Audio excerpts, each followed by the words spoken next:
Duhet pranuar se Kosova ende është në atë fazën fillestare të konsolidimit ushtarak në aspektin e pajisjeve ushtarake. Ne të gjithë dim opinione, dim se nuk kemi armatim tron, nuk kemi as eskadril, nuk kemi as sisteme raketore, nuk kemi as mburoj raketore. Që të thotë në aspektin e lojësumi eventual raketore me që sot janë aktuale dronë dhe raketat, tankësat dhe njësi tjera binduara më pak janë prezente ose kemi një ndryshim rëndësor të doktrinës luftarake, kemi një ndryshim rëndësor të konceptit të luftës dhe fitores në betejë, sepse tani digitalizimi dhe teknologjia avancuar e ka primatin në raport me resursin human. Dronët dhe fluturake tjera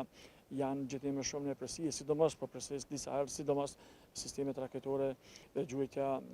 goditja me raketa nga distanca të ndryshme, pasi nga rrezet e veprimit të sistemeve raketore të ndryshme, të ditë faktin që disponojnë në shtete ndryshme të fuqishme disponojnë pra sisteme raketore me rrezet të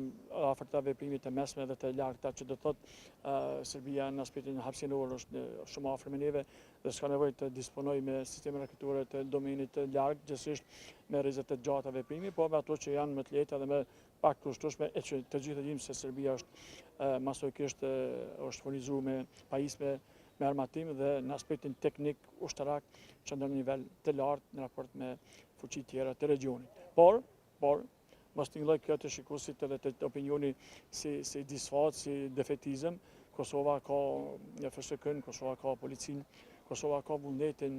real, vullnetin qytetar për të mbrojtur, sepse luftat mbrojtëse gjithmonë kanë fituar nga raport me luftat pushtuese. Prandaj tani kemi nga aspekti edhe ushtarak, edhe doktrinar, edhe aspekti logjistik, jemi shumë më të avancuar se sa dikur kur ishte UÇK-ja në male dhe i rezistoi me mundësitë e veta që kishte. Prandaj në këtë relacion Kosova i kanë gjeshur radhat mjaftueshëm, por në aspektin teknik, teknologjik, ushtarak, pa me dyshje që na duhet përforcim, na duhet konsolidim, na duhet furnizim me armatime dhe sisteme bashkëkohore të mbrojtjes raketore, me që thamë kërkohen sistemet raketore sa gjë më të avancuara dhe ndoshta sistemet më primare në betejat luftës mes palëve ndërluftuese.